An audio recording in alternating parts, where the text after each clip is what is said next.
Hi అండి. Today గోంగూర curry చూసుకుందామండి. అంటే మామూలుగా రెడ్ చిల్లీ పౌడర్ వేయకుండా ఓన్లీ పచ్చిమిర్చి, ఉల్లిపాయ, కొంచెం కొత్తిమీర, కొంచెం అల్లం వెల్లిపాయ పేస్ట్ అండి, అంతే. చాలా అంటే చాలా సూపర్గా ఉంటుంది.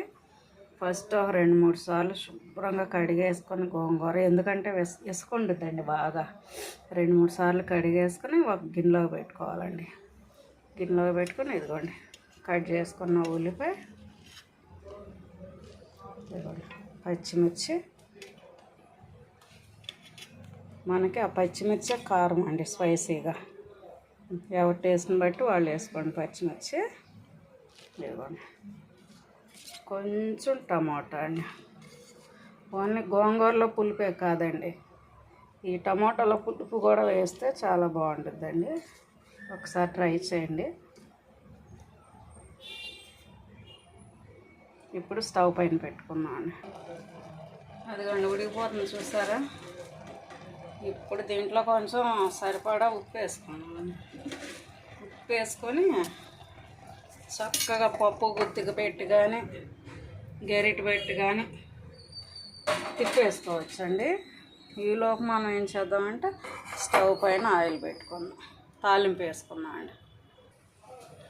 ఇప్పుడు కొంచెం జీలకర్ర వేసుకున్నాను. గోంగూరలోకి జీలకర్రను వెల్లుల్లిపాయ వేస్తే చాలా టేస్ట్ ఉంటుందండి.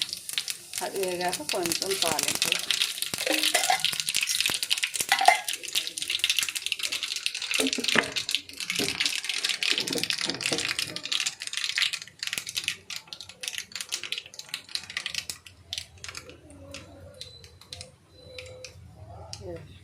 వెల్లుల్లిపాయ వేసుకో,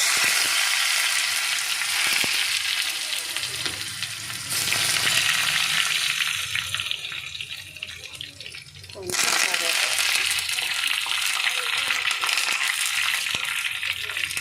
కొంచెం ఆనియన్ వేసుకున్నాను.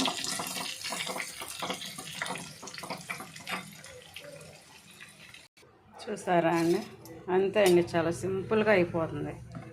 గోంగూర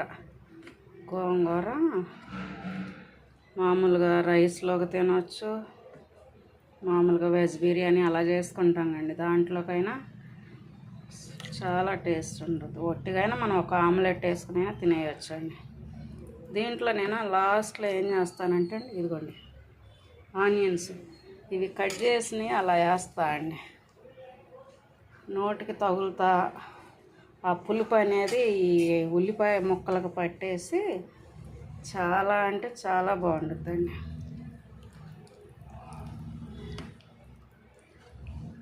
ఎవరైనా ఒక్కసారి ట్రై చేయండి.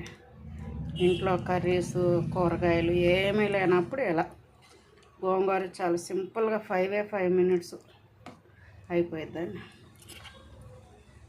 ఓన్లీ ఒక్క కర్రీతో తినేయచ్చండి. గోంగూర ఇష్టపడిన వాళ్ళు ఎవరు ఉంటారు చెప్పండి. చాలా అంటే చాలా బాగుంటుందండి. ఓకే అండి, నచ్చితే లైక్ చేయండి, ప్లీజ్ సబ్స్క్రైబ్. బాయ్ అండి.